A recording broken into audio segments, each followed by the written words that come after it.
We won't delve too deep into other theories, but they do include a supposed hidden fortress used in World War II, claims that an ancient civilization once lived down there, and of course the idea that it's the gateway to the end of the world because the world is flat.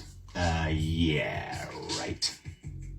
Okay, so what would actually happen if we did try to visit Antarctica? If you break the rules, get ready to deal with fines of up to $10,000 US, and even a year behind bars for each rule that you break. There are a heap of rules to follow, but they mostly revolve around protecting native wildlife. But wait, since nobody technically governs the area, who's actually going to punish us? Well, it depends on where you're from.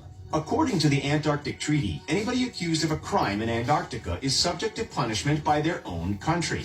But what if you're just visiting as a tourist from a country that isn't part of the treaty? Well, in that case, usually the host nation of the ship or plane you arrived on takes the reins. And the captain or pilot of the ship could take full temporary control over you.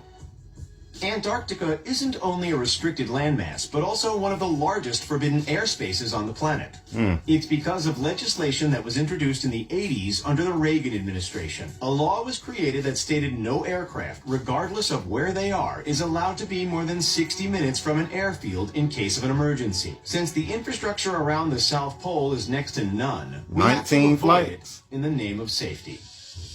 Of course, that rule usually only affects commercial jets. Chartered jets can still come and go to bring staff to the research bases, which hovers around 3,000 in the summer and 400 in the winter. While it can become rather bleak and boring, there are still a few basic facilities on offer. At McMurdo Station, there's some coffee shops, a general store, a post office, and 2 solitary ATMs. Sadly, some who make it down there don't make it back.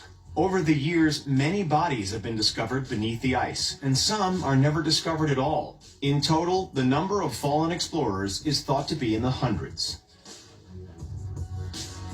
That's all for why no one's allowed to explore the Antarctic. Do you think there's more hidden down there than we know?